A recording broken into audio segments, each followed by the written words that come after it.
understand the mystery. First take a look at the history. The words we use will give us clues. So join us now in Church Chatter.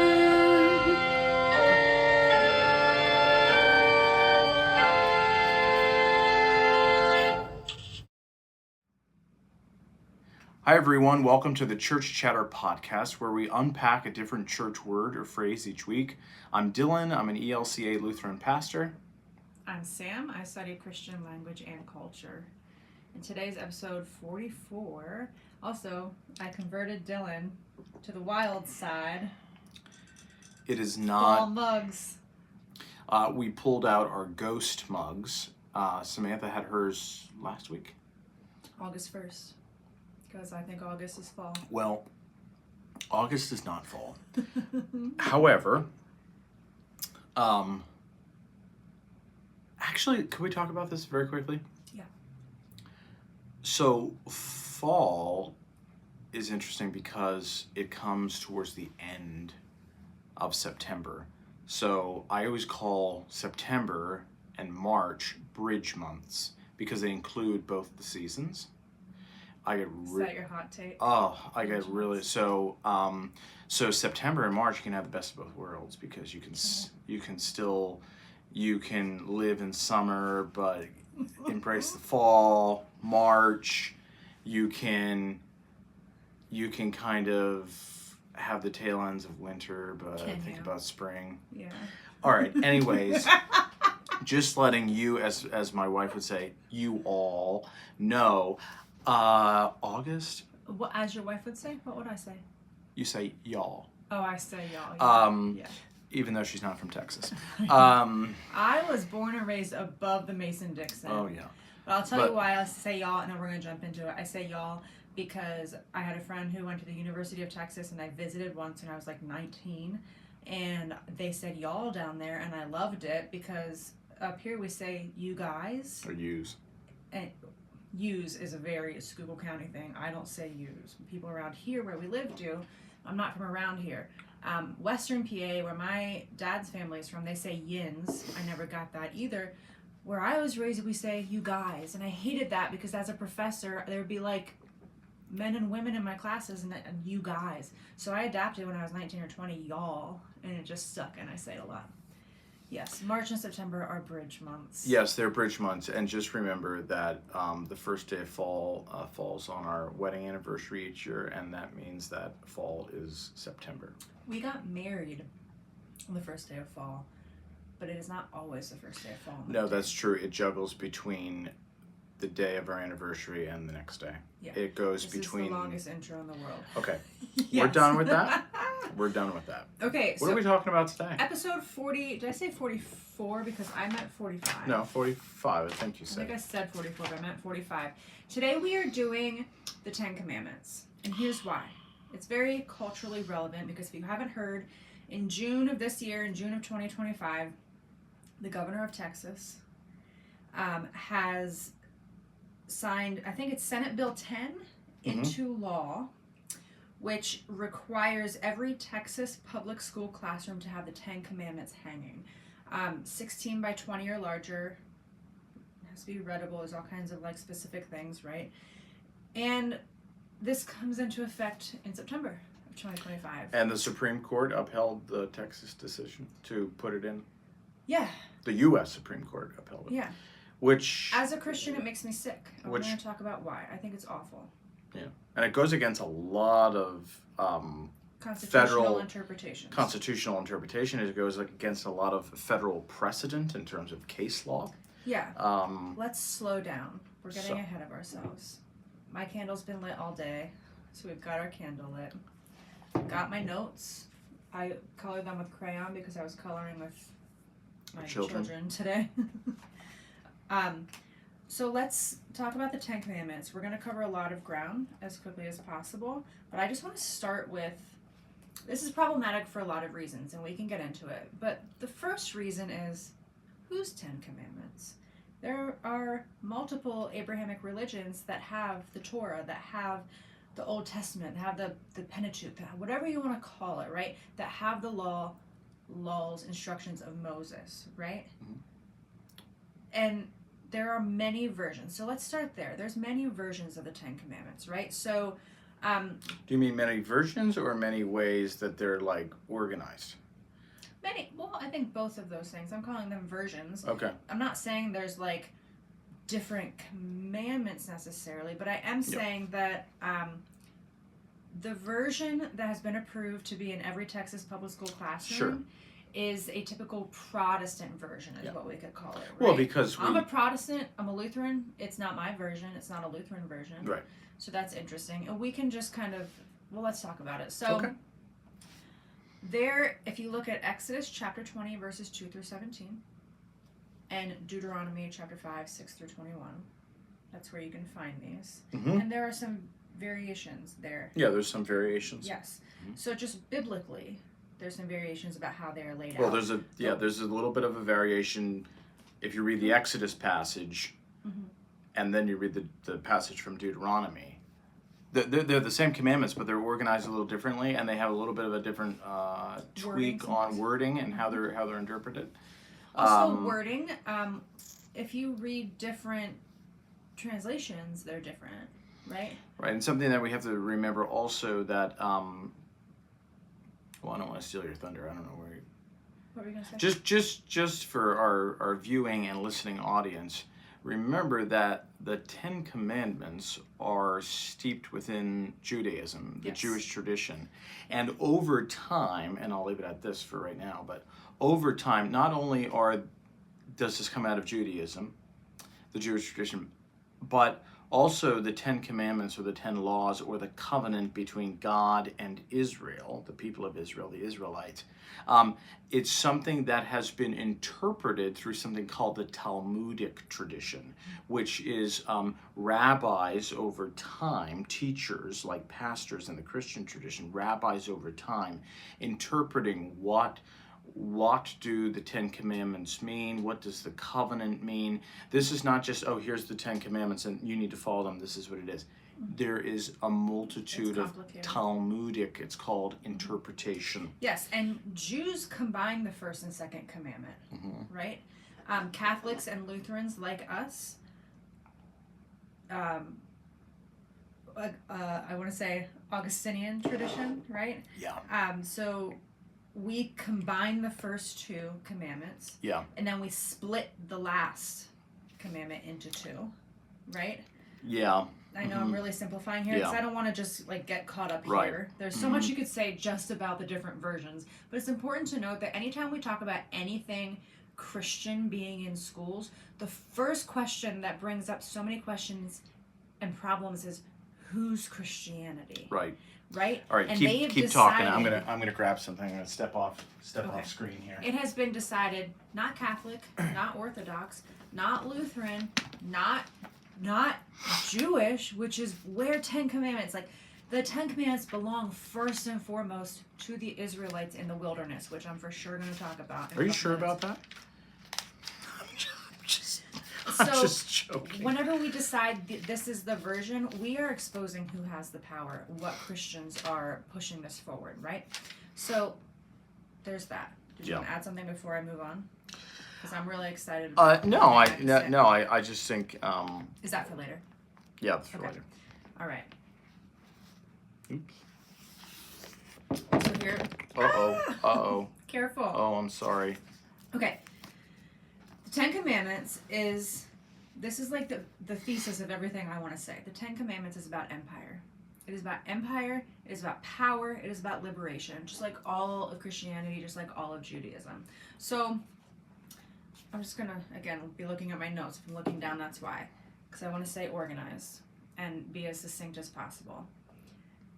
We need to remember that the Ten Commandments were given to Moses when the Israelites were recently liberated by Moses and his brother Aaron from Egyptian enslavement. They were wandering the wilderness, right? They were nomads. They were wandering. They didn't really have a sense of society. They didn't have an identity because for many generations, the people who were wandering, they didn't know free life. Their parents were not free. Their grandparents were not free, right? They didn't know liberation. They only knew the Egyptian way.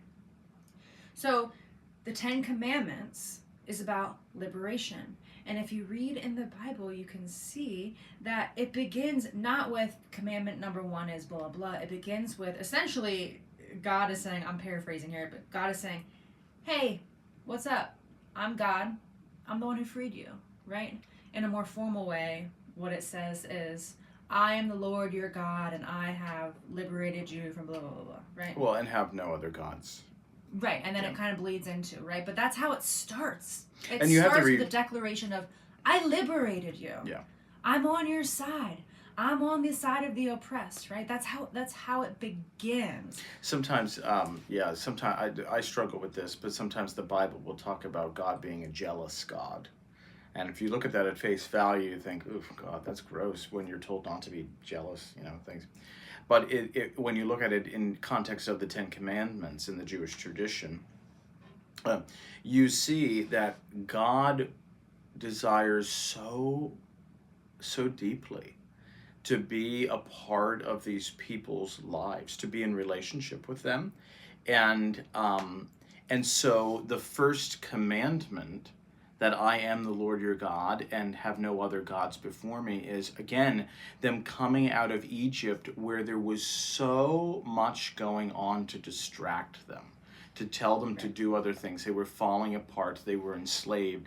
So this is kind of, I had a professor at Gettysburg, my Old Testament professor, who said the first commandment is a love letter from God saying, don't fall in love with anybody but me. But it's also and that might seem like gross, but it's in a way to protect a community that has been deeply yes, and it's even more grounded and enslaved. historical than that. In Egypt, just like in the Roman Empire, pharaohs had divine status. They were seen as gods. Pharaohs were gods. Right. They were divine in nature. So whenever the first commandment says, you will have no other gods before me, that's saying that politician, that's not the real deal, right? That pharaoh that you were taught your whole life is God and is divine status, no. I am the one who freed you. I am the one. So forget that, right? The Ten Commandments, actually all of them, are separating these people who are wandering the wilderness, separating them from their Egyptian identity, right? That's what's happening. Let's just go through a couple to talk about it, right? Because the Ten Commandments are very anti-Egypt. They're very anti-enslavement. They're very anti-imperialism. They're very anti-Pharaoh. That's what's happening. Because again, remember, the Pharaoh was just their enslaver, right? So all of these, no other gods before me means, hey, Pharaoh's not your God anymore. I am. You put me first. No idols. That's because in Egypt, they had statues everywhere that they were worshiping. Like there were actual idols, actual statues that were being worshipped in And that's Egypt. different than like statues in places of worship in terms of architecture and art. Depictions. That's different. They There were is a difference. actually worshiping these statues. Yeah, they were worshiping stone idols. Which is why we've really taken it and made it relevant for us today, as humans do. That's fine. But idols was like idolatry, worshiping an object was actually something that was happening in Egypt, where they had spent their entire lives until liberation in the wilderness when they got the Ten Commandments, right? When they received the Ten Commandments, right? Yes. Does that make sense? It does. It does. One should be mindful with, so in the Lutheran Church, the commandment that comes with idolatry or idols also is the second commandment, where you should not make or place a wrongful name unto God, but so you don't mock God's name by using idols, right? Which is interesting because some people have taken that so far, not so much in the Lutheran Church, but in more Reformed Protestant churches, where you can't have stained glass windows now. Yes. And it's called the iconoclasm situation. And people really took that so literally that you can't, I mean, our whole church is filled with stained glass windows. I don't think anybody in our whole church would say they're worshiping a stained glass window, or they're worshiping, other types of things that are images that point us not even necessarily to, but beyond to something greater. They were literally worshiping the wood and the stone to which these things were made. Yes. That's a difference. Which is kind of a segue into don't take God's name in vain. And yeah, which is a quick story. My grandmother, I was young, I was a heathen because I don't come from a religious family, right? Like it's a joke that my brothers and I were the heathens of the extended family. Well, at least you weren't a heretic. And one time I said, "Oh my God," around her. I was probably like 7. I don't know. I was young. I said, "Oh my God." And she said, "Don't you take the Lord's name in vain. That's the one sin that's unforgivable." And in my 7, 8-year-old brain, It's actually not. I heard that and I was like, oh, I've already done the one unforgivable thing. So I might as well just do whatever the hell I want from here on out. I already messed up in the one way that can't be forgiven. Okay. Were you smited? Was I smited? What do you mean? Where you did a lightning bolt come down? No. I mean, don't I'm have not a lot saying of fear of God because I wasn't raised that way. Yeah. So for me, it was more flippant, but that was my like sassy comeback. And I remember telling her that too. And I don't remember any comeback. That was a long time ago. It was like 30 years ago. But I remember being like, oh well, if I can't be forgiven, then I guess nothing matters now. There's like, I think there's like 3 maybe. Don't quote me. I'd have to do a little research, but I don't get to talk about this too much. But there's only one sin that is said to be unforgivable, and theologians and pastors and scholars for years and years, I mean thousands of years, have been trying to argue. Invite us in. Oh, I'm sorry. Argue what does it even mean? And it's a sin against the Holy Spirit. What does that even mean? So if you sin against the Holy Spirit, it's some of those writers said it's unforgivable. That is very different than taking the Lord's name in vain. So I don't know why my grandmother no, said sure, that, she but she did. Yeah. My but, point is, whenever there's a commandment that says don't take God's name in vain, what that means is, again, remember they're coming out of Egyptian oppression. A pharaoh who claimed to be divine, to have divine status. It means don't pretend to be acting on my behalf when you're harming people, when you're enslaving people, when you are oppressing, right? So for those of you who like hear, oh my God, and you're like, oh no, get a grip. We're actually talking about something much more harmful than a passing, oh my gosh, oh my God kind of comment, right? I should be more sensitive. I understand that's offensive to some people, but that's not what taking the Lord's name in vain means. It means kind of what's happening now when there are politicians who claim to be on God's side and they're harming people and they're locking people up and they're tearing families apart. That is taking the Lord's name in vain. That is taking God's name in vain. That's what's happening here. Well, right? and taking God and using God's name, or names plural, and placing them in situations where they don't belong. Right. Just to give exactly, yourself more power. And it actually becomes the and you might laugh at this. It becomes the sin of mockery, and the sin of mockery against God, in that you're using God's name, which is holy, to harm. To deeply harm. Yeah. I'm not going to go through all of them, but Sabbath is a huge one, right? I'm trying to make the point that place the 10 Commandments, really picture these, I can only assume, thousands of people wandering the desert. They have no structure. They only have Egyptian identity.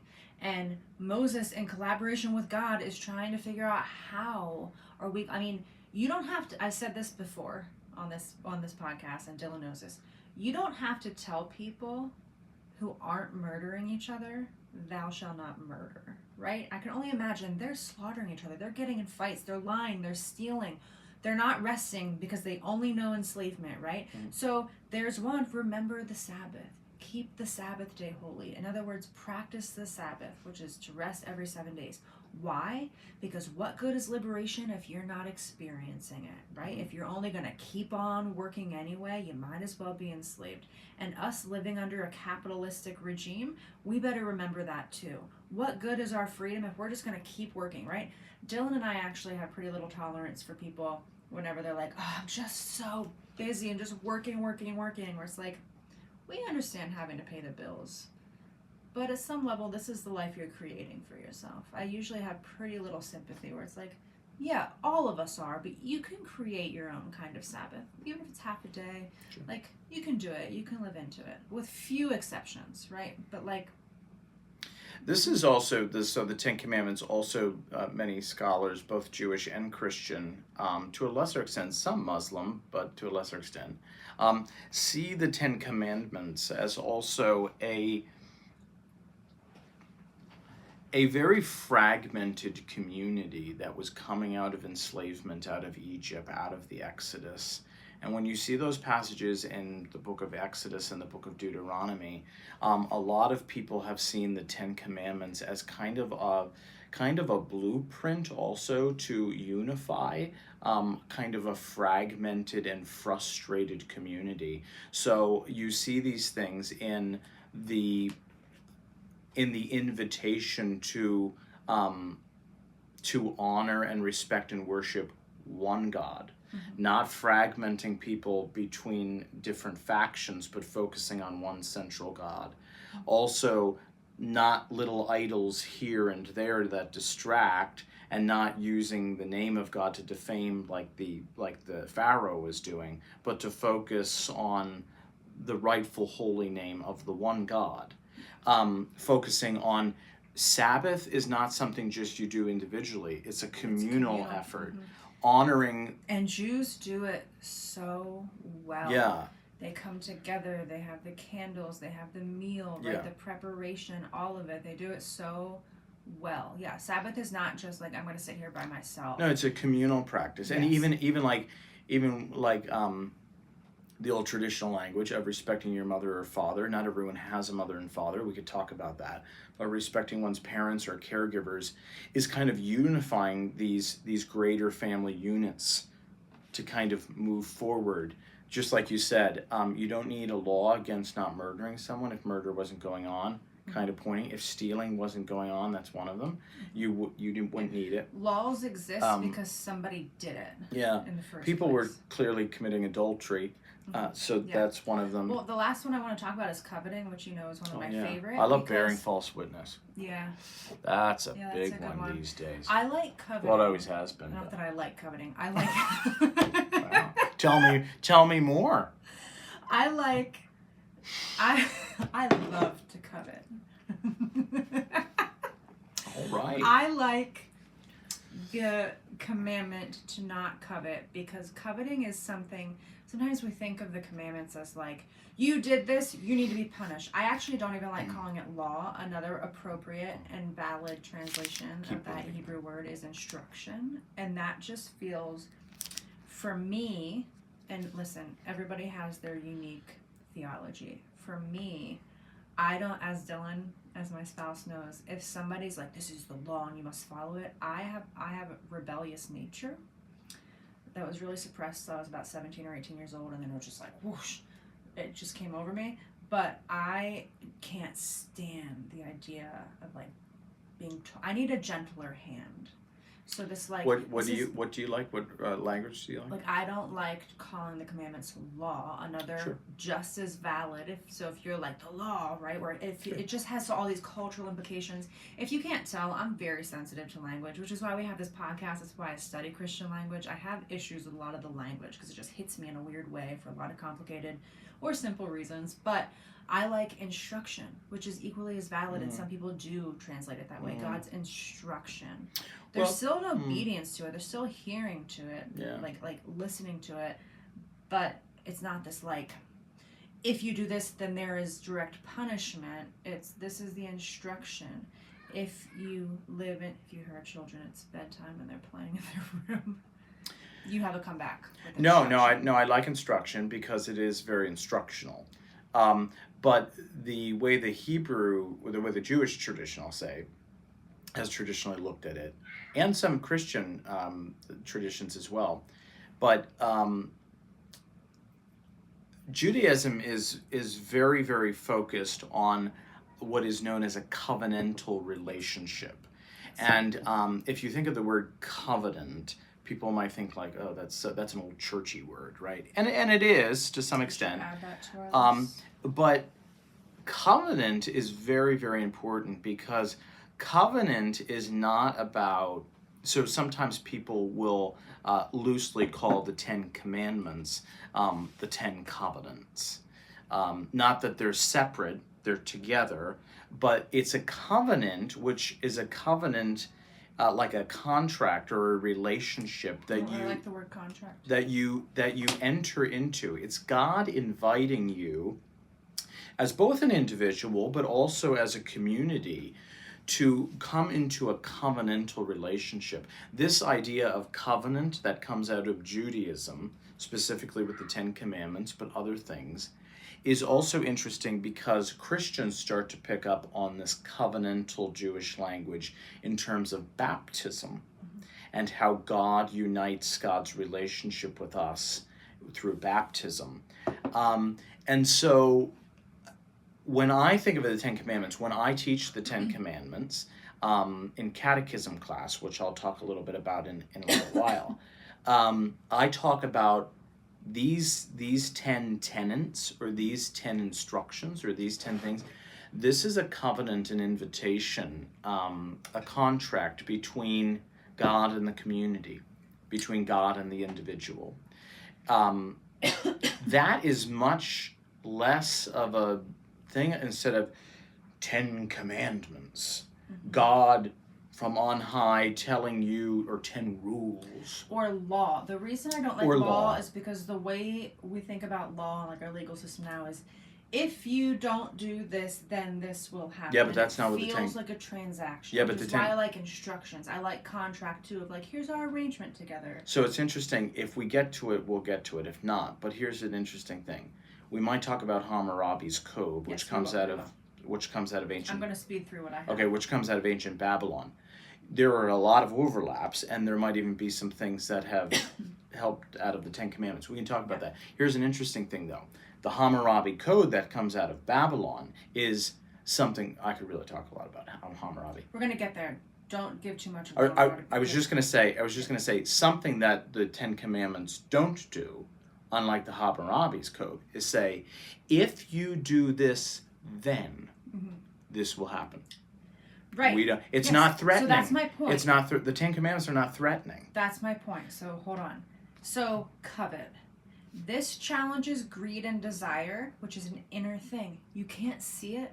The rest of the society can't see it when you're coveting, right? Because it's not an action. It's an inner posture towards something. It's you wanting something somebody else has, right? To covet. And again, pointing back to the Pharaoh.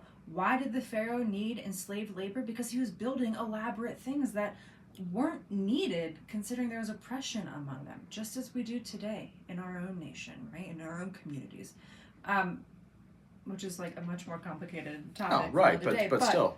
So this coveting, if you pay attention when you're reading in the Bible about the Ten Commandments, there is no punishment connected with these, right? Which again is why it's a contract. Right. There's no like, if you break this contract, this is what happens. If you break this law, this is what happens. That's not what it is, right? So I just want to give a really, because I do the history, then Dillon kind of brings us into modern day stuff. Yeah, hold on. So I'm going to talk, I already talked about Egypt and the Ten Commandments. And I'm going to talk about the Roman Empire, and then Dillon's going to kind of rewind before Egypt and go to Babylon, and then bring us into present day with the catechism and stuff. So chronologically, we're all over the place here, so bear with us. But so the Roman, so I hope we made the point. Do you think we made the point? Because I really want to make this clear that the Ten Commandments were about liberation, and they all map back somehow to Egypt, because it's about creating a new identity for these people who only knew enslavement. They only knew how to be enslaved people, right? And now they're free from that. And God is saying, hey, I'm the one who freed you. come with me. Here's how we're going to arrange this. Here's how we're going to do this moving forward. Just trust me, this is the right thing. Do you know what I mean? Do you think we made that point? No, It's absolutely. about liberation. Yeah, absolutely. Okay. And we're not going to talk too much about this, but I just want to say, when you get into Jesus, obviously, who was a Jewish, I'm going to talk about who was a Roman Jewish Empire. Jewish teacher, Jesus's whole teaching ministry was all about three things: love of God, love of neighbor, love of self. If you look at the 10 Commandments, it's all there. Yeah.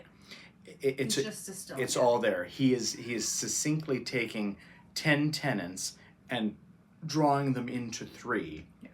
And through him, as Christians would see, through Jesus, you find this new commandment. And I'd like God, to neighbor, highlight self. something. As Christians, we really like the love your neighbor, love God, but love yourself Oh, yeah. is in there, right? Mhm. Let me actually drop a word in here. Humble means humble. Dillon knows what I'm about to say. It means to, I tell Dillon this a lot. It means to take up your God-given space. People think to be humble means to make yourself smaller. No, it doesn't. It means to take up your God-given space. That means if you're taking up too much space, yeah, be humble. Make yourself a little smaller. Like if you're at a wedding and you decide I'm going to propose to somebody right now, no. You're taking up too much space, right? This is not your day. So let's humble yourself, right? But also, if you are in the habit of making yourself so small and not taking up any space and having no will or desire or autonomy of your own, yeah, you need to be humble, meaning you need to make yourself bigger, right? That's what humility is, to take up your God-given space. Don't be too big, but don't be too small either. Love yourself, because you can't love others if you don't love yourself. Anyway, I'm going to get down from my high horse, but I think that's... Well, no, and humility also comes out of the 8th Amendment, because Right. a lot of times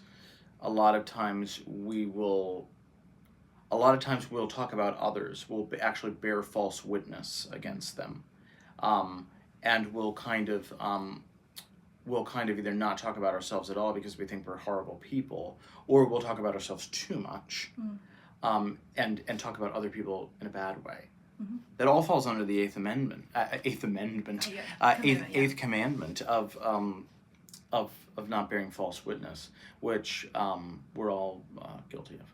Yeah. Okay. Okay, so now let's go to the Roman Empire.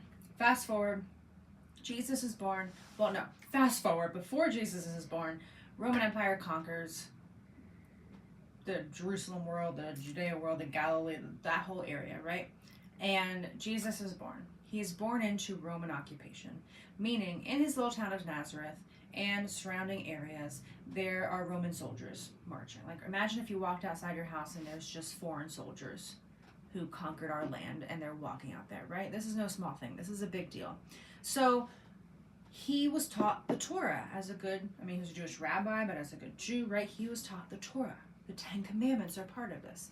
And so he was taught, you will put no other gods before me. Remember, Caesar, the emperor, they were called the Son of God. They were called Lord. They were called Savior, right? All of the things that we call Jesus now, the emperor was first called, because Jesus was an anti-Roman Empire figure. He was part of an it was a political movement. Well, and his ancestors had been forced to call the Egyptian pharaohs that. Exactly. Yes. Yeah. So whenever we say no gods before me, in Jesus' time, he would have known that this is clashing with the Roman imperial cult, because Roman emperors were gods. They were considered gods in that culture. If you wanted to participate in commerce, if you wanted to buy and sell and trade goods, you had to get down and worship the emperor and say you are God, right? Like, that's a big deal. That's the world he lived in. But then he was being taught, with his solid Jewish identity and his Jewish community and his Jewish family, he was taught, you will have no other gods before me, but then you have to worship the emperor as God. That's that's some dissonance there. That's cognitive dissonance. So he grew up being like, oh, something's wrong here, right? Sabbath conflicted with the Roman economic and military system. In the Roman, just like in the American, by the way, so let's not get on a high horse here. In the Roman economic system, just like in ours, you work 7 days a week. You work all day. They actually had a 10-day work week. There you go. So you work You just keep working. You keep working because you need to be able to pay the taxes. There's triple taxation, there's local taxes, there's temple taxes, and there's the Roman tax, right? So you need to be able to afford all those taxes. So you got to keep working. So there's no Sabbath. But the good Jew that Jesus was, he grew up hearing, you have to rest. You have to observe the Sabbath. Again, this dissonance where it's like, wait, it's not like something's wrong with this setup, right? And then, I could go on, but essentially, my point is Jews grew up knowing this is not how to bring kingdom to earth, which was the whole point, right? Whenever Jesus talks about the kingdom, he's not talking about some faraway heaven kind of thing. When he talks about eternal life, he's not talking about like life that goes on forever. He's talking about eternal life here and now. Eternal life where the kingdom is coming to earth here and now. Following Ten Commandments, following Torah. Torah says a lot of things. Torah says, hey, the edges of your farmers, Jewish farmers, you're required to save them for the widows, for the poor, for the foreigners. Hey, Jubilee, where every 50th year you forgive all debts, you give all stolen or taken land back to its original familial owners, right? That was Jewish law, that was Jewish instruction, that was Jewish contract. And it wasn't happening under Roman occupation, and Jesus was aware of that. This was not how you bring the kingdom to earth. So what I'm really trying to say is the Ten Commandments was not about we want everybody in the world to follow these rules. It was about remembering we're free. We used to be slaves, but not anymore. We're free. And then they were conquered by the Romans, so it was still this deep identity of we are free people. Even though there's soldiers outside my door, even though they're making me pay taxes, I'm a free person because God liberated my people. So in order to remain free, it's not about gaining political power. It's about just remembering I'm free, and so are all these people that I love. So I'm not going to live that way because I know that that's going to rob my freedom and my neighbor's freedom. Yeah. Does that make sense, Yeah. the way I'm saying it? And I think, just to circle back to what's happening in Texas starting in September, we need to remember the Ten Commandments are there to liberate people, not to force on people, not to hang on walls because we love this and we want our way to be the way of everybody. We need to live it. And there was I'm going to stop talking in a minute, but there was a politician on the Senate floor who said, whenever this was all up for debate before it was voted and approved, he said, I'm going to get some of the details messed up. Maybe not, let's see. He said, we want public schools to hang these 10 commandments, but these are talking about the Sabbath. What day is the Jewish Sabbath? Saturday, the person answered. And he said, okay, and we are here on a Saturday discussing this, working. So don't you think that we should be following the 10 Commandments ourselves before we go putting it on walls for everybody else to follow? Mm-hmm. And we're going to be voting on this bill on what day? Sunday, which is the Christian Sabbath. So any way you slice it, we're all like, hey, we need to hang these on walls because kids blah blah blah. But you're working on the Sabbath. You're not even doing. And he also asked, do you know any politician who's ever lied? And the person couldn't say no. Sure. She didn't say no. Sure. And then he also just said very quickly, also adultery is against. Do you know any politicians that maybe have committed adultery? Sure. And we want to put these commandments on public school walls, but we can't even follow them ourselves. The people who are about to pass this bill. Yeah, and not only crazy. And not only follow them, but also see the multitude of what has always been different interpretation about them. Mm-hmm. So you might have a school teacher who is who's a Roman Catholic. Well, they number them very differently and have their own interpretation of them. You might have a school teacher who's an atheist. You might have a school teacher who's a Lutheran, Unitarian. You might have a Muslim, a Jewish. So they're going to see all these things very differently. Here's the interesting thing. I don't agree with the Texas Senate bill, which will become Texas state law next month. I do not agree with it. At all, even as a Christian pastor, I do not agree with it because. And I agree with the Ten Commandments. Oh, I totally agree with the Ten Commandments. I mean, I actually love teaching the Ten Commandments in confirmation and catechism class. I think the Ten Commandments are stellar, and I think they're beautiful and they should be shared. I think they should be shared in religious communities for those who desire that. I also think that there are universal truths in us all. If you believe in the Genesis passage where we're all created in the image and likeness of God, then God works through us whether we have a list of 10 things or not. That doesn't negate the importance of the Ten Commandments. Again, I love teaching them. I think they should be followed. And yet, we also have, I think, fairly clear documents, governing documents. The U.S. Constitution clearly states that the U.S. government will not establish a religion, a certain religion, and it will not force people to follow one certain religion. The other one is the free exercise clause, meaning that you are free to believe or not believe whatever you want. And to me, the Texas law violates both of those. It's telling children what they, one specific way, it's taking away their free exercise. It is also on the Texas state government, taking a very clear stance between two traditions of establishing, well, this is good and other things are not. And I don't think it's constitutional. Let's also But say the Supreme this, Court says it's fine. Christians don't own the Ten Commandments. Obviously, the Jews, also Muslims. Right. Muslims, we share Abrahamic storylines with Well, Muslims. Right? So, Muslims don't accept the Ten Commandments exactly how we that's do. my exact point, though. Right. Is that it doesn't belong to one interpretive. But there's many tradition. Quranic, which come from the Quran. There's many Quranic principles that match up identically with the Ten Commandments. Right. So before you talk about Babylon, I want to say one thing. Because I just really, really want to make my point clear about the Pharaoh, about the Roman Empire, about Texas, and the Ten Commandments. I used to be one of those people 15 years ago, like especially in like college, who I was like, ugh, prayer, who cares, right?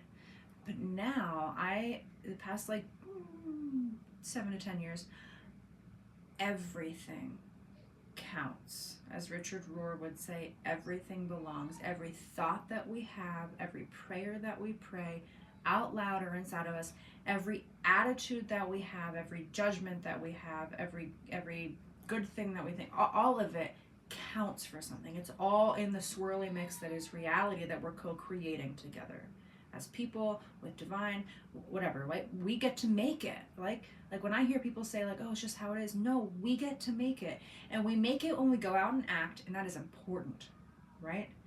But we also make it with our posture towards things, with how we orient ourselves. The Ten Commandments are about liberating people. It's about people who were enslaved for so long and they are liberated. Like it points back to separating them from their enslaved identity in Egypt. It's about liberation. And that posture towards the Ten Commandments matters. If we treat it as like I need to follow this law so that I don't burn forever, or so that I don't get in trouble, or so that whatever, fill in the blank. No, it's about our own liberation. Do you know what I'm saying? Oh, I do. know I'm being a little woo-woo. And just that posture changes our theological bend towards Christianity. If our posture is about coercion and control, like it is in Texas by hanging it on classroom walls for people to see, that's about control. That is about spreading our own thing, right? And you can justify that however you want, but I think that's a problem. So I would be... is that clear, though? Oh, it's very clear. Yeah, it's very clear. The posture matters. It deeply matters. The posture matters. Even if you never talk about it. Yeah, the posture matters. And also, I'm not saying it would be the best thing, But if there was a law proposed and even passed, but let's just say proposed, a state law that was proposed to be able to instruct students of a certain age about universal principles of a kind of moral or ethical caliber. Does that make sense? Mm-hmm. If there was a lesson or a chapter or two on universal principles of morals and ethics, and it included things like the Ten Commandments, which mostly Jews and Christians uphold. If it would include the Hindu tradition, which has certain kind of rules, not a Ten Commandments, but they have certain moral and ethical teachings that are somewhat universal.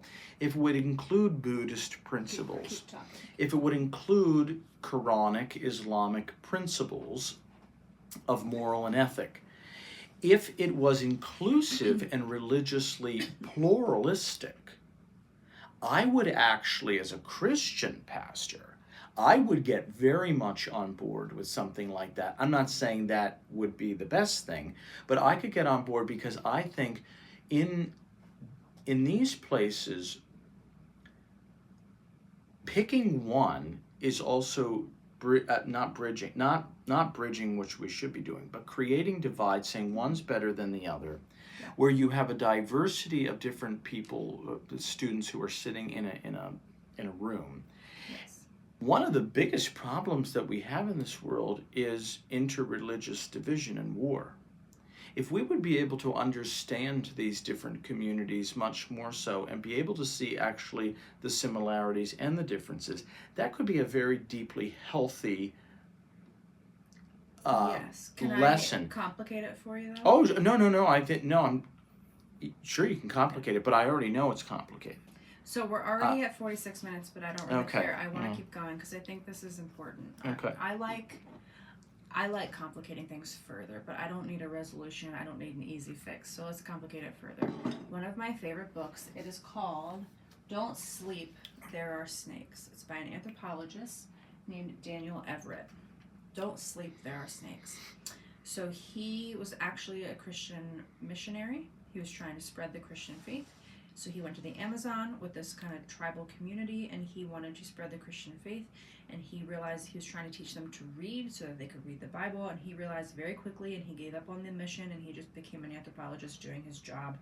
And he gave up on trying to spread the Christian faith in general. Although he kept his faith, he realized it doesn't translate to all people. And one of the stories in this book, it's such a good book, especially if you're somebody who's like, I need to save everybody by sharing the story of Jesus.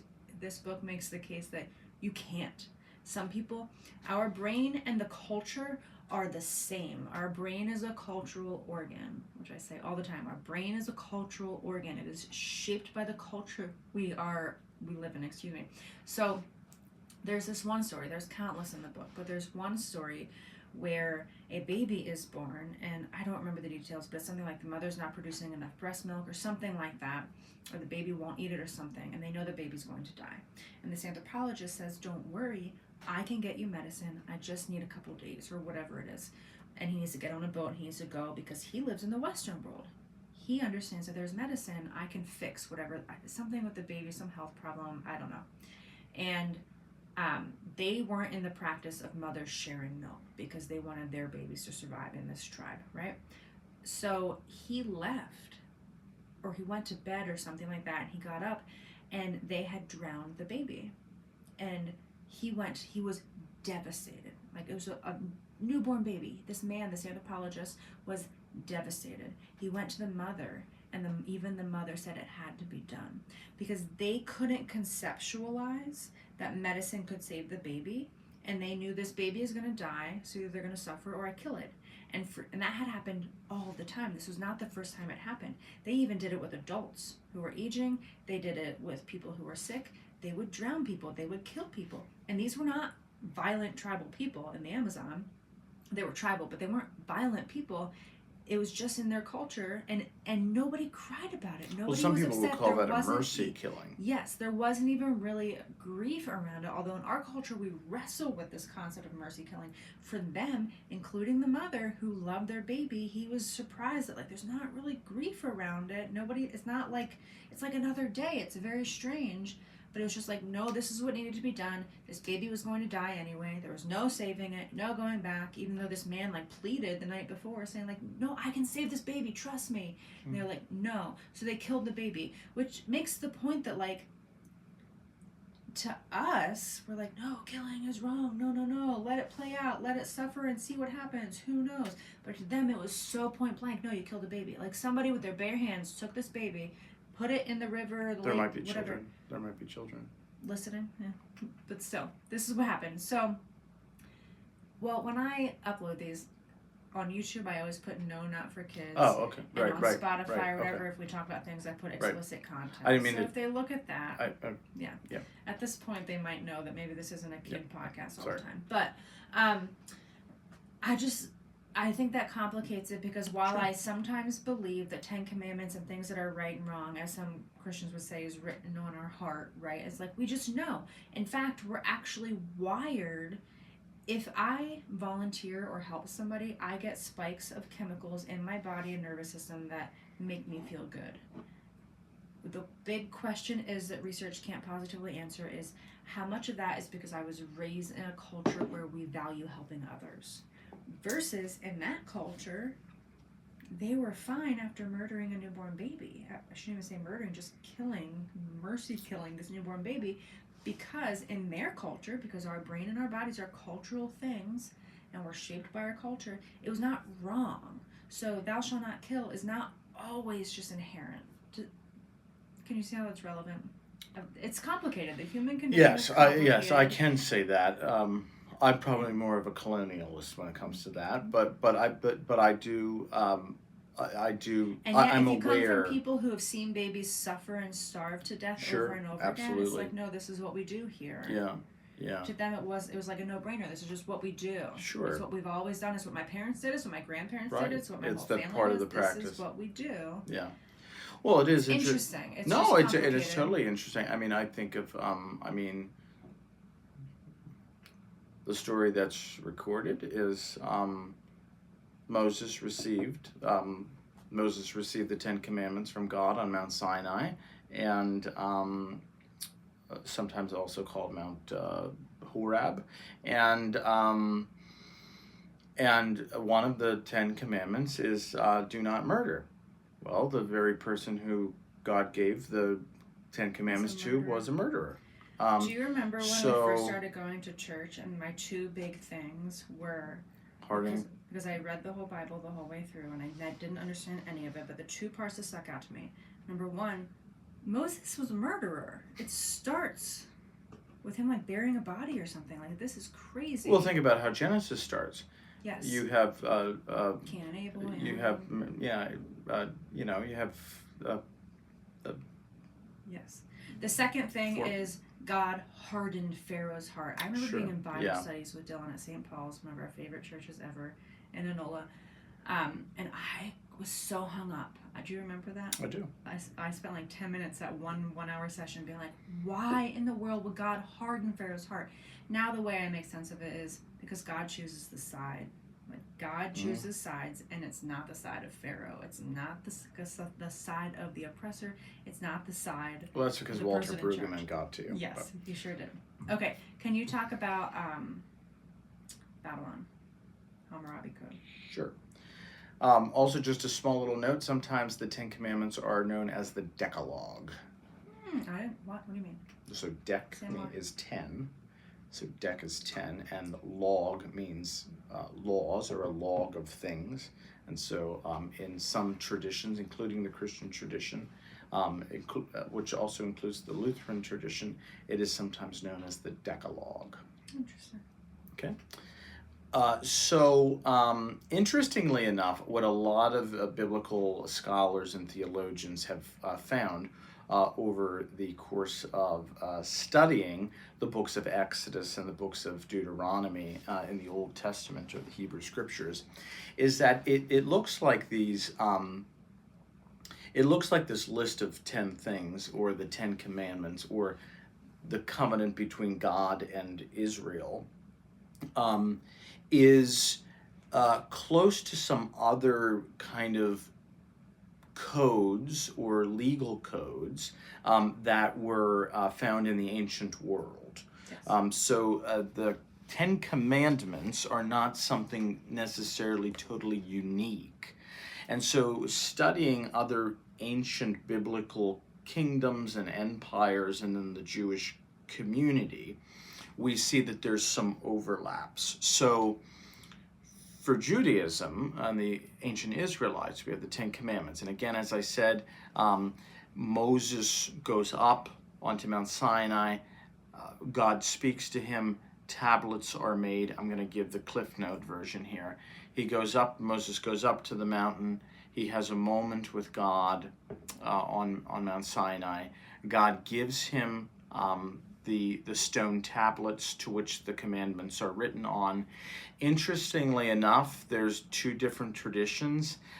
Some traditions say there were 2 tablets, okay, and the 10 Commandments were written on both of them. Some traditions say the 2 tablets, but 5 were on one, 5 were on the other. So there's that. Can I ask you a quick question? Of course. It might be really dumb. So I'm interested in Roman Empire, Second Temple Judaism, and like Moses through Constantine. Like that's about it. Oh yeah, So that's a big gap. It is a big gap. Oh. So before Egypt, Babylonian exile, all of that, the Code of Hammurabi comes from Babylon. Correct. So It's a law that comes around the 280s. Right. Yeah. Mm-hmm. Very well, not very. Well, 280s BC. Yes. Like negative 280, Yeah. before the year 1. Yes. So my question is, maybe this is obvious, maybe it's totally wrong, I don't know, but does that mean that Israelites, Hebrew people rather, they possibly had the Code of Hammurabi in their collective memory because they were The ancient ancestors Babylon? would have known of a legal code of the and they carried that with them through Egyptian, they very well through could have. wilderness, and Oh, yeah. that's how Moses kind of channeled that in Now, collective memory. right, yeah. Is that established? Like, yes, that's likely what happened. Oh yeah, because the ancient Jewish people were enslaved by the Babylonians. Yeah. I'm very interested in collective memory. That's fascinating that like the Code of Hammurabi is so close to the 10 Commandments. Now there is differences. For sure. Actually quite stark, but there's a lot of overlap. There's also overlap similar to Abraham is from Sumer and Sumerian. Right. And Adam this Eve also type came, as you said, and we both said, but this came before, so we know that, and then we know that the 10 Commandments came after. Right. Because the 10 Commandments are set, depending on your interpretation of them, between the 13th or the 15th century BCE. Right. Okay? And then when we talk about Hammurabi's Code in the ancient kingdom of Babylon, we're talking about the 280s. Mm-hmm. So we're talking way before. Right. Okay? Okay. All right. So Moses goes up to Mount Sinai. I'm going to do it real quick again. Moses goes up to Mount Sinai. He has a moment with God. God inscribes in stone tablets this covenant with Israel, these 10 covenants, these 10 commandments. So Moses has his moment. Moses comes down with the stone tablets from Mount Sinai after meeting God, and he's glistening. He's glistening because he met God. He's coming down. Or is he glistening because he had to etch it in and he's sweating? Oh no, that comes after. Well, or both. But he comes down. He sees the Israelites in the valley worshiping the famous motif of the golden calf. Which is from Egypt. There's So the golden calf. They had just come out of the Exodus, just come out of Egypt. They're going back and they're being idolatrous. There is a lot of... But again, remember Egypt. They're being idolatrous in the same way they were doing in Right. Egypt. They're doing what Egyptians did. Yeah, they're taking and the all... whole point is this God is trying to create a new identity. A new identity. For the Hebrew people, yeah. There's the golden calf. They're melting all their jewelry and all their gold. They're making this golden calf. They're killing each other. They're worshiping this golden calf. Adultery. Absolute debauchery and drunkenness, sleeping with each other's wives and husbands and mess, orgies and all this kind of nonsense. Right. And the story goes, Moses is, I usually don't curse on here, but Moses is pissed off. Do you think piss is a curse word? No, but some people think it is. Interesting. Moses is pissed off. And he takes the 2 stone tablets that God has given him, and he throws them down and smashes them. Which the story goes, a little while later, Moses has an encounter with God again, and this time God provides the stone and the tablets, but the tradition goes that this time Moses had to inscribe them. Mm-hmm. So the first time, it's this God inscribes them with his hand. Oh, I didn't know. I did know that, but Yeah, I never thought that's that through. That's the interpretation. So the first time they come directly from God, and God gives them. That's the imagery. That's the tradition that we get out of the first set. The second set, traditionally, we get that. And there's 2 both times? Yes. Why? Moses had... There's different interpretations for that. Theories? Okay. There's nothing really significant to that. I'm sure some people come up with different things. Oh, well, it means this or that. There's nothing in the scripture that really points it out where there has to be the 2. But the 2 stone tablets, the second time Moses has the encounter with God, he's called to etch them out. Mm-hmm. Those are the 2 stone tablets of the 10 Commandments that will eventually through... Which historically we have no record of. No, but through Jewish legend and history, those are the tablets that go into the Ark of the Covenant. Right. Which has also not been found, but that doesn't mean that it wasn't something. I'm not denying that. I'm just saying... The tabernacle. Was that? Is the tabernacle something different? The Ark of the Covenant is a type of tabernacle, but it's called the Ark of the Covenant. Explain the difference. So sometimes I call Tabby my little tabernacle, but I don't. Well, really the know tabernacle was something specific in the Jewish temple, in which there was rites of sacrifice, which only the high priest could go in on the feast of Yom Kippur. I always pictured a tabernacle as just like a big coffin that they carried around with them. Well, the tabernacle is the place where the Ark of the Covenant would eventually go. Okay, but it was like a big box that they carried with them. Oh, it's a big box, but then it was partitioned in a certain space in a temple.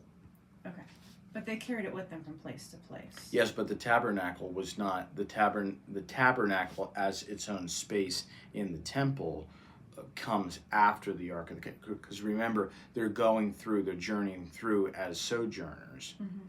They're carrying the Ark of the Covenant. Right. And it's huge. People are carrying it, and it has 2 angelic beings on the top of it. Okay. So hold on. So they're carrying it through, and then once they get to their promised land, then they build the temple, and then that is placed in the temple, which becomes the tabernacle. Right. So this is promised land. Well, so, my book that comes out next year, that was a hot thing. I had everywhere where it said promised land. What they understand. Yeah. Okay. Did you want to... I love the image. I just want to slow it down for a minute because I love the image of like Moses, right? He just helped with God's support, obviously, or maybe the other way around. Moses just liberated these people. He used his weird identity of like enslaved and royal at the same time, and he helped liberate these people, which with Aaron couldn't have been easy, right? And then they're all thousands of people, and they're like fighting and all these things, and he's like, don't you understand that you're free? Like, this is what I picture. Like he's so frustrated. Don't you actually picture him on high, like on a cliff before he walks up the mountain? And he's looking down. He's like, hey, everybody, don't you understand that you're free now? You're not Egyptian. You're not an enslaved person. You're new. You're liberated. You're free. So I'm going to go up here. I need some time. I'm going to come back down. We're going to arrange our society. We're going to figure this out together. In the meantime, don't be Egyptian.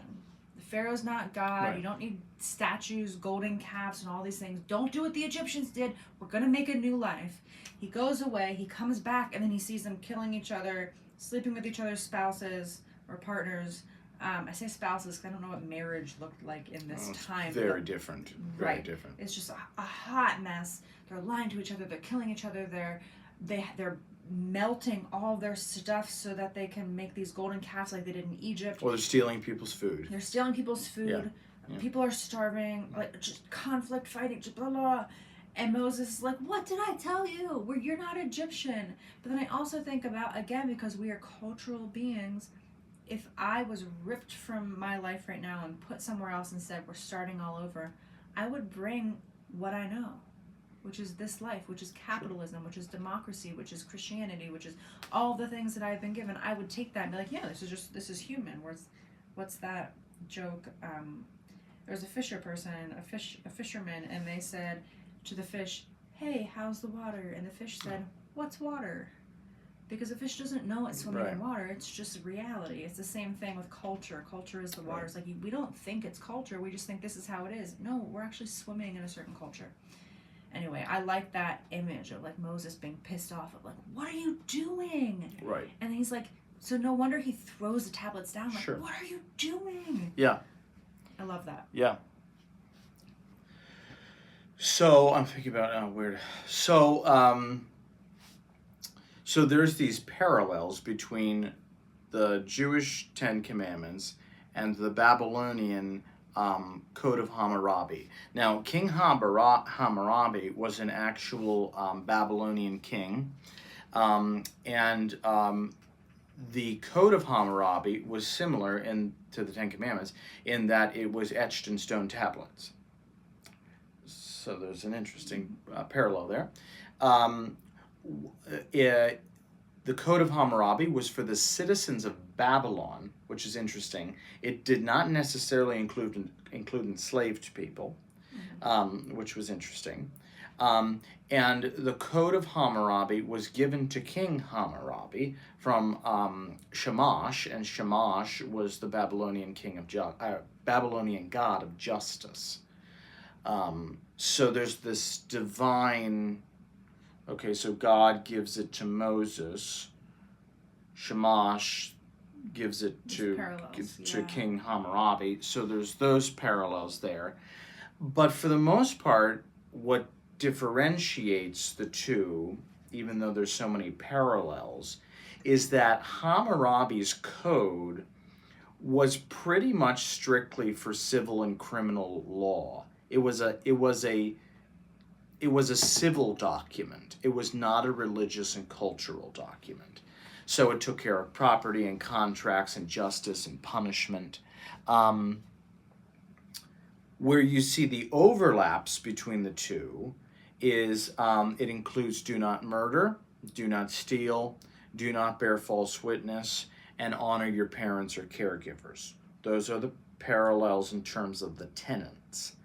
The differences between the Ten Commandments and Hammurabi's Code is that the Ten Commandments are, like I said, they are moral, cultural, and religious.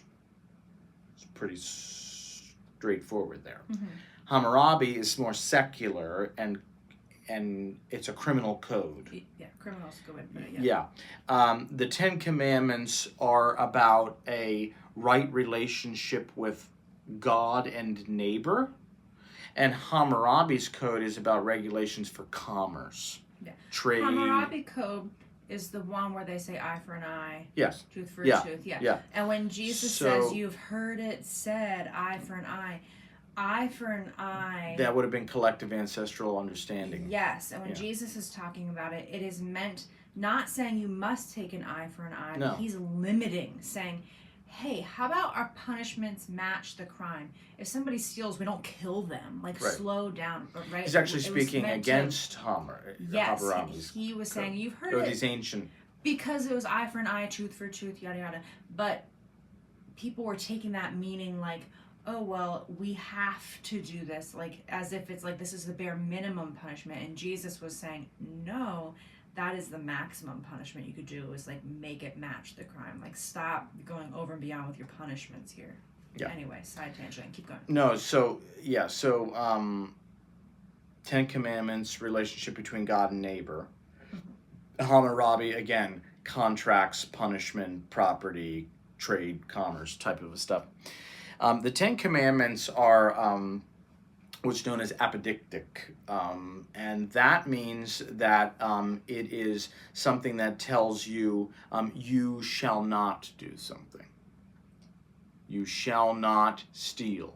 You shall not murder. You shall not bear false witness. You shall not have any other gods but me. Those are the Ten Commandments. The Hammurabi's Code is causistic. It's cause and effect. It reads like, if you do this, then this will happen to you. Transactional. Yeah. It's transactional, it's punitive. Yeah, I was just going to say punitive. Good. There's a difference there. Yeah. The Ten Commandments are moral laws applied to on an equal footing.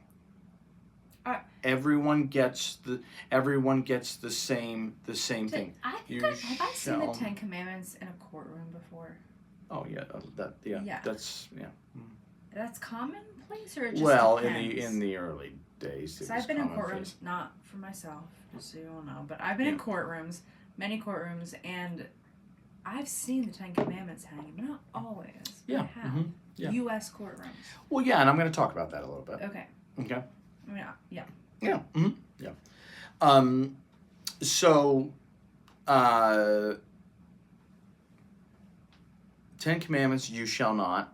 Hammurabi's Code, if you do this, Then you're going to get this. Punitive.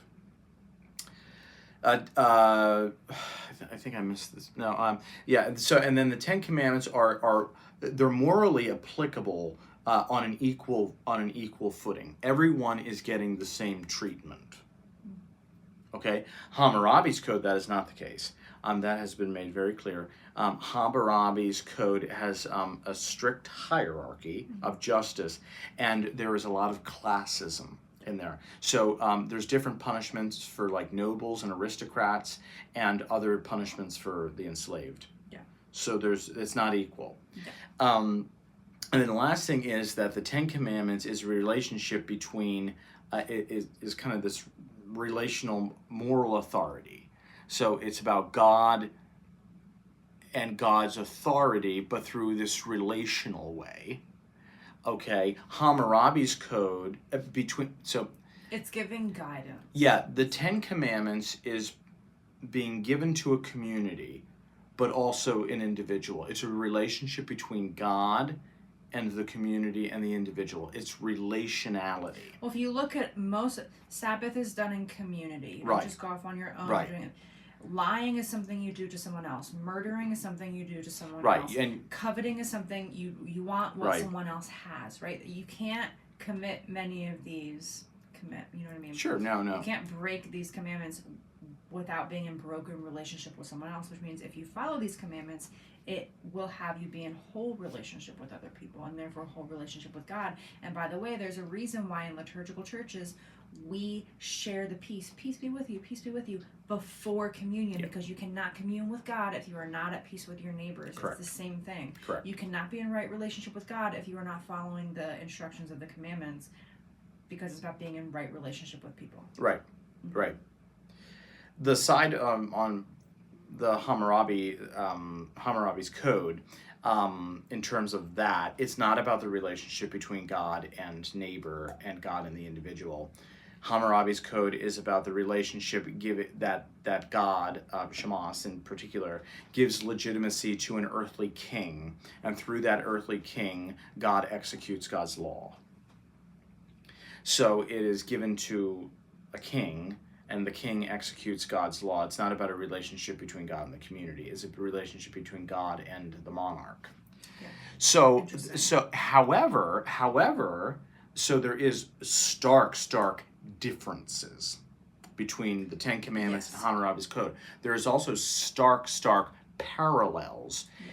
The ancient Israelites, the ancestors in particular, that come out of Babylonian enslavement, would have told that to their children. They would have been familiar with these laws. When they came to do new laws and then God spoke to them in a new way, there was definitely some collaboration there. Yeah, so that's what I was just going to say. It's just like the flood. You can believe whatever you want about the flood. I don't believe the flood literally happened. The flood story was in the water that people were swimming in. People who were the original audience of the Noah's Ark, of the flood story, they would have been familiar with that story. What's different about Noah's flood story? At the end, there's a covenant, there's a promise, there's a contract where God says, I will never do that to humanity again. I will never do that. Which people would have heard, ding, ding, ding. That's a different ending than every other flood story we've ever heard. And there were a lot of them, right? So it was a story that was told to make a literary point, not metaphorical, but to make a point, right? Like it was, yeah, I think I made my case. That, well, no, also people would have heard it and thought, oh, this is a different kind of God we're dealing with. They Yeah, would I have don't- known what that meant. I don't take a clear stance on whether or not the flood was an actual literal flood. If you want to go that there was a literal flood, there's always floods. I mean, we have floods now. And people, the way they understood the world at that time, there was a lot of regional floods. There was a lot of local flooding. And they didn't know what the And whole so there world very was. well could have been a flood. That's very plausible. But did it flood the whole world, how we understand it today? Absolutely not. And archaeological evidence shows that. And 2x2 animals. There was not that. Yeah. There was a bigger my part of the point story. Is, just in that way, people who knew about Hammurabi Code, which people who received the Ten Commandments likely had this in their collective memory culturally, absolutely. right? Just like I wasn't raised in a Christian church, but I still knew about Adam and Eve and the apple because it's in our collective memory. It's a Right. story that's passed down culturally. You hear it whether you go to church or not, right? So these people knew the Hammurabi Code. They understood this, but the fact that the Ten Commandments was not for kings but for everybody, it was about a relationship.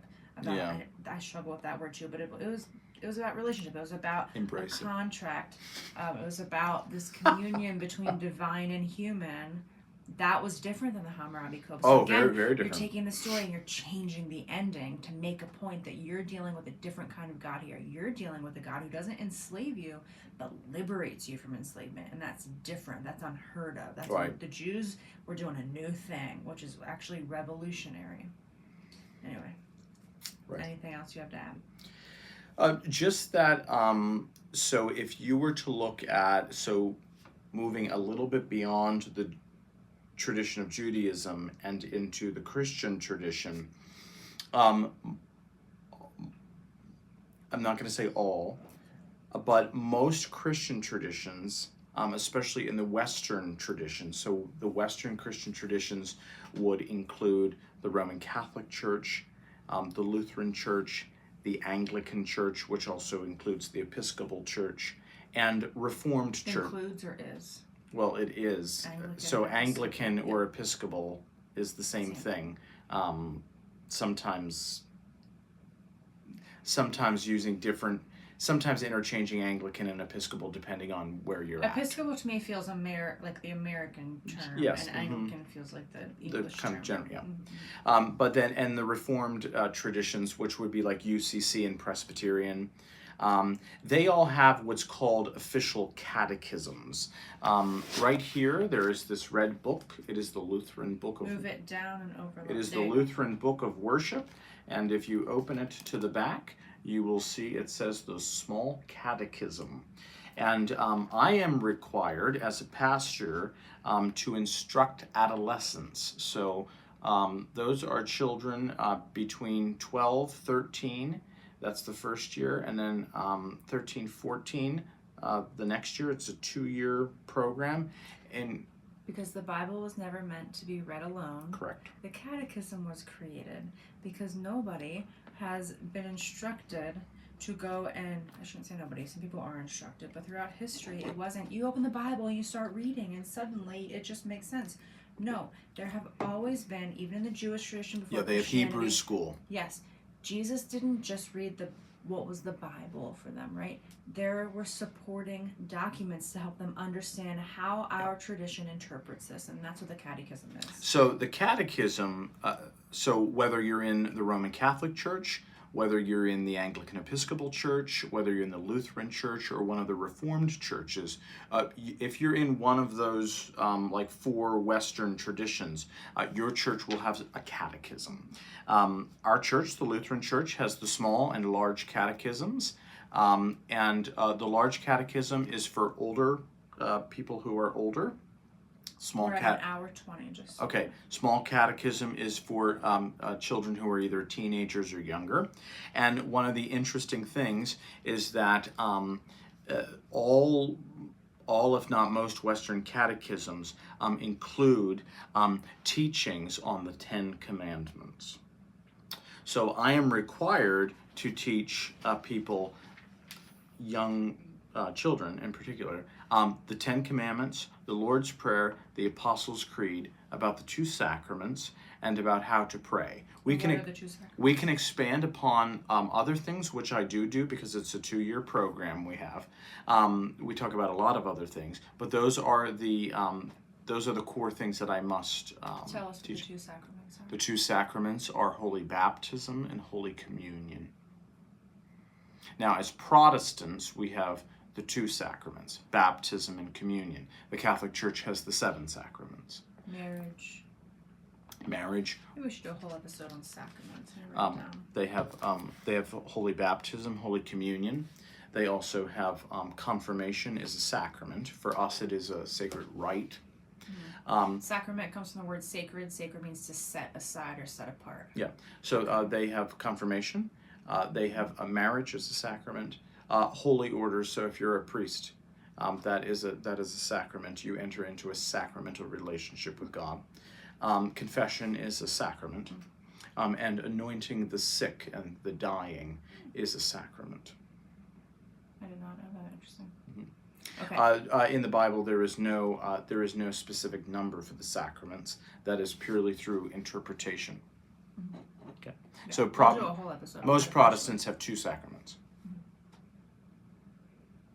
All right, keep going. Catechism. So the catechism is interesting in that the hope is that most children would be baptized. They would attend Sunday school to hear the lessons of the Bible, which would include things like the 10 Commandments. They would then receive their first Holy Communion. They'd be instructed in the church's teaching on the sacrament of Holy Communion. They'd attend Sunday school a little bit more, and then when they hit that 12 to 13, and then 14 and 15 actually it is, those 2 years, they would go through confirmation, in which they would learn the 10 Commandments.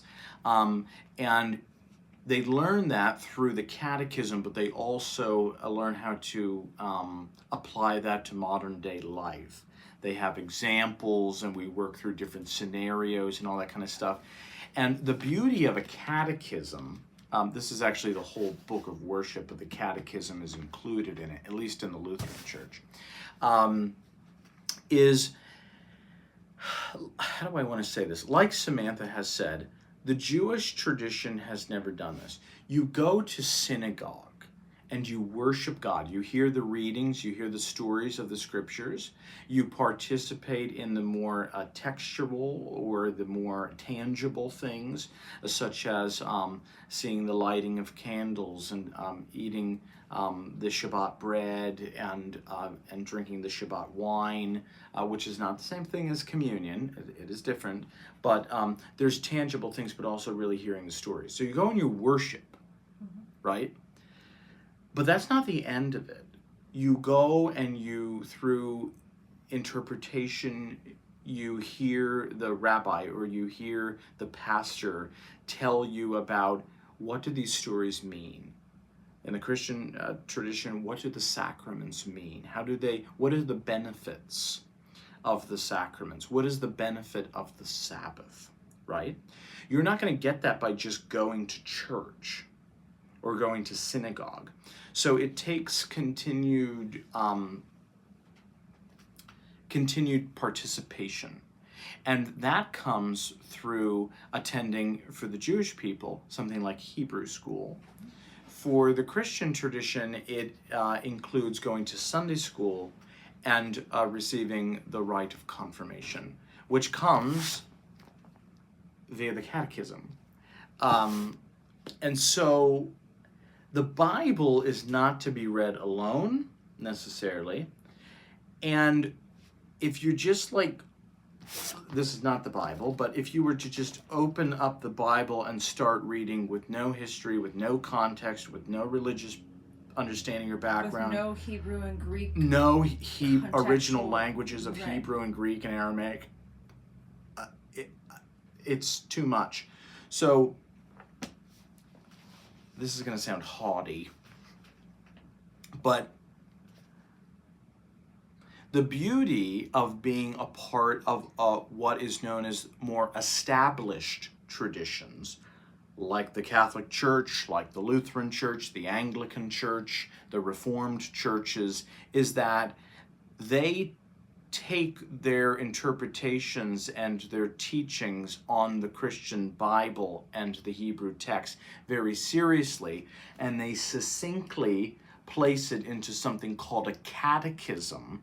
Our catechism in particular, most are now, they weren't always, but most are now, they're done through question and answer. So they're done in a way that they ask a question and then they give like a little synopsis, a little answer, conversation about what does this mean and what might it be for modern day life.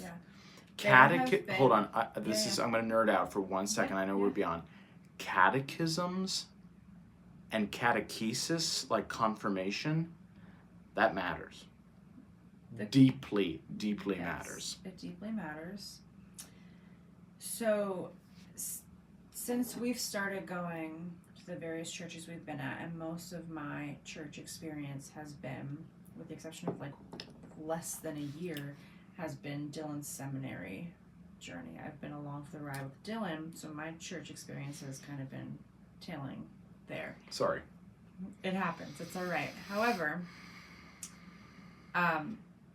wait, I'm going to lose it. Hold on, because it's getting late. Community.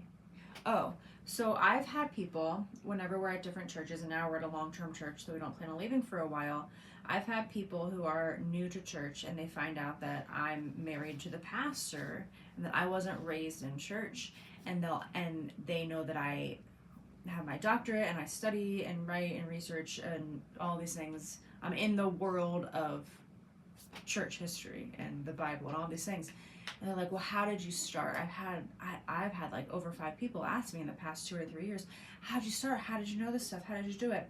And they're like, I've been trying to read the Bible at home. And if you're an evangelical listening to this, you're going to be like, oh my, what a heretic. And I'm comfortable with that. Go for it. Have your judgments about me. I have told all of these people, no, don't just read the Bible at home alone. That's never, from Judaism into Christianity, that has never been the point. This whole evangelical, like, read the Bible by yourself at home. You got to be in your Bible. You got to be in God's word. You got to, no. Like, that can be part of it, I guess. Go to church. Talk to your pastor. Figure out how your tradition that you're a part of interprets it. And if you don't like the way that's interpreted, I guess you could go somewhere else. But just know it's not the only way to interpret it. And by the way, you don't need to align fully with your church to be committed to your church. If you're looking for a community that aligns with you completely, you're going to be looking forever and you're going to die lonely. But so this is interesting. So church matters is what I'm saying. Go to your church, join Bible studies, go get baptized, go to classes, just be part of a community, wrestle with it, figure out what your pastor has to say, go have coffee with your pastor, go have lunch with your pastor, listen to sermons, listen to podcasts, just like immerse, right? We call it a slow burn, Dillon and I, and I'm working in a book called Slow Burn. It's a slow burn. This like I'm gonna read the Bible and get it and be changed. No, slow down, go down the rabbit hole. So Church some matters. people, may disagree with this, and rightfully, that's all right. rightfully so. They can get a That is podcast. totally fine. I think that the Bible is so. The Bible as a whole, Old Testament and New Testament, are so profound and so inspired and so beautiful and wonderful, and people should, in community, read it and hear it and let it transform their life. The Bible is extremely important. And yet, if there is no community behind it and you're just hiding in your own home or in your home office or at some coffee shop somewhere just trying to figure it out for yourself, that was never the intention. So when we and it's meant to be lived out in community. Lived out in community. So in the Lutheran Church, for the most part, some vary, we do give kids Bibles appropriate for their age, as a gift, usually when they graduate and go beyond. But it's so interesting that when you become a new member, at least at our congregation, so when you become a member at our congregation, we assume that you have a Bible. If you don't, we make that very clear that we will get you one. And we have done that in the past, and it's a beautiful gift to give someone. And yet, when someone joins our church, we give them a copy of the Catechism. And the beauty of that is it takes a lot of the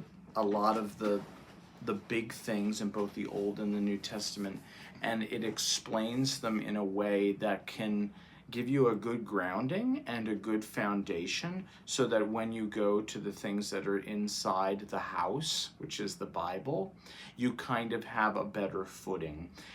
We all know that parable that Jesus tells. Are you going to build your house on a rock, or are you going to build it on sinking sand? If you don't have a good foundation, which is giving you some kind of background and understanding, you'll get lost you'll sink pretty fast. You'll sink pretty fast. Yeah. So things like understanding in the Catechism, understanding the Ten Commandments, looking at the Lord's Prayer, looking at the Apostles' Creed, the sacraments, those things really kind of ignite one, so that when they do read the Bible, whether it's individually or in community, they have a good general basis. Right, because even the really quick. Excellent book. This is a good one for kids. The Bible for Normal People is an organization by Pete Enns, who's a good Pennsylvania theologian. He teaches at Easton, right? Eastern University. Eastern, thank you. St. Eastern David's, University. down towards Anyway, Philadelphia. Pete Enns, look him up. He's all over the place. Him and many others wrote this, and we recommend it. It's very good. It's what our girls read at story time a lot of time. Anyway, God's stories as told by God's children. So, to kind of wrap it up, context matters, contextual stuff matters, and the Ten Commandments, I think that understanding that it's about creating a new identity for these people after Egyptian enslavement changes how we view it, right? Absolutely. If you just read the Ten Commandments on your third grade classroom wall, that's actually so... It's so out of context, and it's just strange, it's weird, but if instead if somebody's interested and they feel compelled to join a community and you learn this was about people not being enslaved, right? Practicing the Sabbath, not coveting because greed creates inequity. It's a problem, right? It's about social construct and not being Egyptian enslaved people. It matters. It also cheapens the depth. Yes. I mean, somebody like myself, it becomes about as a pastor, as an ordained pastor in the Lutheran Church, I spent 4 long years studying theology and biblical studies and pastoral care and the sacraments and how to care for people. 4 long years with a degree and an ordination. Rabbis in the Jewish faith, imams in the Islamic faith, other Hindu and Buddhist teachers. But not even just that. Even You were- before we're that, you were baptized, you were confirmed. You Confirm. I a spent the life- whole lifetime, and we're expecting. Texas is expecting, I should say. Texas is expecting a public school teacher to offer up explanations on the Ten Commandments, I think this is perhaps the. I and hate this. or at least even just point to them. Somebody's gonna have a question. We're not even equipping. A public school teacher shouldn't have to be equipped. I think this. I hate the slippery slope argument, but I feel like it doesn't end here in Texas, right? This is the first step of like, let's get these hanging. We know that's a line that we can cross. I can't even Let's think see. about that. Yeah, I I don't want like to throw going up. there either. I can't. but I want to throw up. I can't even think about that. It's giving Handmaid's Tale. It's Ugh. so like, okay. So the Ten Commandments come at them understanding the posture of liberation. Like this was about God liberating people and creating a new identity so they could stop, although they are freed, which all of us maybe can identify with this. If you had a difficult childhood and then you grew up, but you're still enslaved and in bondage from your childhood stuff. If you had a terrible relationship at one point in your life and then you leave that relationship, but you're still all messed up from it. If you had an addiction in your life and then you get sober, but you're still all messed up from it, right?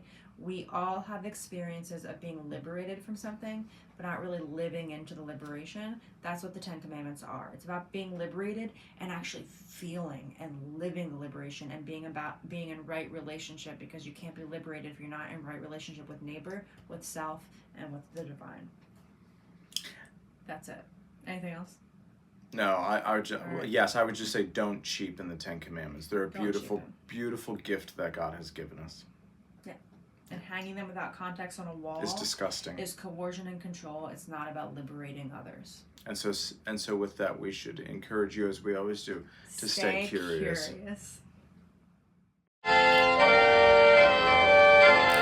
To understand